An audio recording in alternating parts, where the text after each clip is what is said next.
Hai, pada tahun 2012, saya pernah diajak teman untuk mengikuti sebuah seminar bisnis. Katanya, jika ikut bisnis ini, kita akan cepat kaya raya dan badan kita juga akan sehat.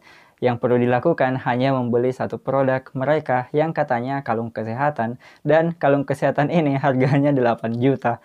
Setelah itu, kita harus mengajak orang lain untuk ikut di bisnis ini. Untung, pada saat itu saya tidak mempunyai banyak uang, jadi saya tidak bergabung. Mereka mengklaim bahwa kalung mereka itu dapat menyembuhkan berbagai macam penyakit berat, dan sudah banyak testimoni dari orang yang pernah memakainya. Padahal, jika dilihat, kalung ini cuma berbentuk kaca, namun mereka menyebutnya dengan banyak istilah ilmiah, sehingga orang-orang awam itu mudah percaya dan terpengaruh untuk ikut di bisnis MLM tersebut. MLM adalah multi-level marketing. Sudah jelas hal ini adalah penipuan, namun masih saja banyak orang yang percaya. Bagaimana orang bisa merasa sembuh padahal ini bukan obat medis sama sekali? Sangat mungkin ini hanyalah efek plasebo. Apa itu efek plasebo dan apakah pengobatan alternatif ini berbahaya? Simak sampai habis, oke?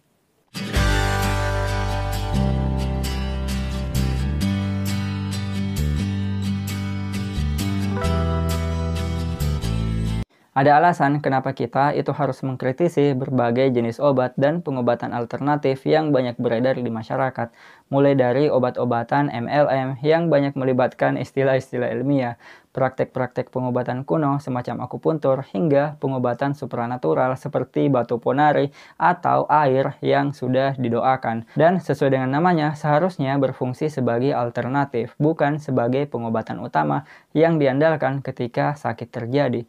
Bahaya dari pengobatan alternatif itu karena tidak disarankan oleh hasil penelitian medis yang valid dan teruji. Oleh karena itu, hasilnya sering tidak konsisten, tidak terukur, serta tidak bisa dipertanggungjawabkan karena tidak memiliki standar kesehatan. Jika seseorang itu mengalami sakit perut karena iritasi lambung dan tidak sembuh setelah meminum air yang dianggap telah didoakan atau dibacakan mantra, maka sudah sewajarnya kita itu meragukan keefektifan dari pengobatan ini.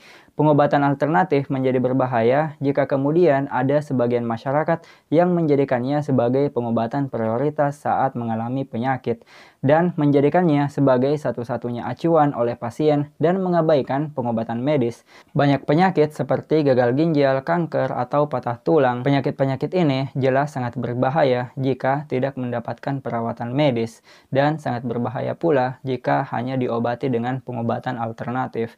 Bagaimana dengan ribuan bahkan jutaan pasien yang mengaku sembuh atau merasa lebih baik setelah mendapatkan pengobatan alternatif? Hal ini dapat dijelaskan dengan dua penjelasan ilmiah. Yang pertama adalah fluktuasi penyakit dan yang kedua adalah efek plasebo. Seperti yang kita ketahui, rasa sakit itu bisa kadang hilang dan muncul mengikuti jangka waktu tertentu. Saat kita migrain, kadang rasa sakit bisa menjadi sangat hebat, berlangsung sangat lama, dan berkurang atau menghilang dengan sendirinya, kemudian kembali suatu saat nanti. Sering juga terjadi rasa sakit yang kita alami itu jauh berkurang ketika kita telah sampai di rumah sakit dan belum mendapatkan pengobatan apapun. Ini murni merupakan efek fluktuasi rasa sakit. Fluktuasi ini sangat tergantung pada tingkat penyakit, daya tahan tubuh, faktor psikologis, dan faktor-faktor lainnya. Dalam kondisi seperti ini, bisa kita bayangkan apa yang terjadi ketika kita mendapatkan treatment tertentu dan secara kebetulan rasa sakitnya itu berkurang ataupun hilang. Sifat superstition manusia atau sifat yang gemar menebak sebab akibat akan mengasosiasikan kesembuhan sementara itu sebagai efek dari sebuah obat atau treatment yang baru saja dia lakukan. Jika dalam masa itu kita minum teh hijau misalnya, maka kita akan berasumsi teh hijau itu dapat meredakan migrain. Ini juga berlaku dengan banyak sekali hal-hal yang sering dianggap sebagai obat. Yang kedua adalah efek plasebo. Efek plasebo lebih dikenal sebagai efek sugesti, yang dalam istilah kedokteran disebut sebagai pengobatan plasebo. Dalam penjabarannya, terapi palsu atau operasi palsu bisa juga obat palsu itu dapat dikategorikan sebagai efek plasebo. Dalam ilmu medis sering ditemukan pasien yang memiliki jenis penyakit yang seharusnya tidak perlu mendapatkan perawatan apapun. Ada beberapa kasus termasuk patah tulang ringan yang akan sembuh dengan istirahat yang cukup tanpa perlu dilakukan operasi. Namun, pasien yang secara psikologis mempercayai dirinya itu tidak akan sembuh sebelum mendapatkan treatment khusus seperti operasi, obat, atau suntikan tertentu, hal ini memaksa dokter memberikan operasi palsu atau obat palsu yang sesungguhnya hanya antibiotik, vitamin, atau bahkan permen. Hal ini bertujuan untuk memberikan ketenangan psikologis pada pasien. H.K. Becker dalam bukunya yang berjudul The Power of Placebo yang diterbitkan pada tahun 1955 mengungkap studinya yang mengevaluasi 15 kasus klinis dengan jenis dan tingkat penyakit yang berbeda, melibatkan 1.082 pasien dan sebanyak 35% mengaku mengalami kesembuhan atau perubahan kondisi drastis, sementara mereka hanya mendapatkan treatment placebo.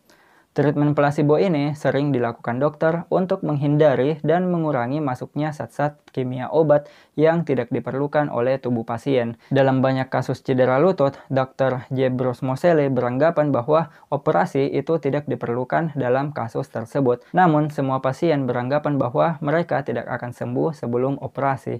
Dr. J. Bruce Moseley itu menjalankan operasi palsu atau operasi placebo dalam setiap 6 dari 8 kasus cedera lutut dan hampir semuanya menyatakan dirinya itu sembuh. Ini menunjukkan bahwa dalam beberapa kasus, penyakit itu sebenarnya memang dapat disembuhkan oleh sugesti agar pasien itu menganggap penyakit tersebut sudah hilang atau berada dalam proses penyembuhan. Keberadaan efek plasebo dan efek fluktuasi penyakit itu menjelaskan bahwa dalam beberapa kasus penyakit yang sembuh oleh pengobatan alternatif itu tidak terbukti disebabkan oleh pengobatan tersebut. Kita sebagai masyarakat itu harus lebih cerdas dalam memilih jenis pengobatan. Penyakit tertentu itu dapat sembuh jika diberikan pengobatan yang tepat. Jangan cepat terpengaruh terhadap janji-janji orang yang mengatakan bahwa mereka itu dapat menyembuhkan banyak penyakit tanpa ada riset dari ahli medis yang berkompeten. Cukup sekian dulu yang bisa saya sampaikan pada kesempatan kali ini. Jika kalian mempunyai pertanyaan ataupun saran, jangan lupa untuk tinggalkan di kolom komentar. Jangan lupa pula untuk tekan tombol subscribe-nya, nyalakan loncengnya agar kalian tidak ketinggalan informasi-informasi menarik lainnya. Dan ingat teman-teman, tetaplah belajar karena sains itu indah, menyenangkan, dan mudah dipahami. See you again next time. Bye-bye.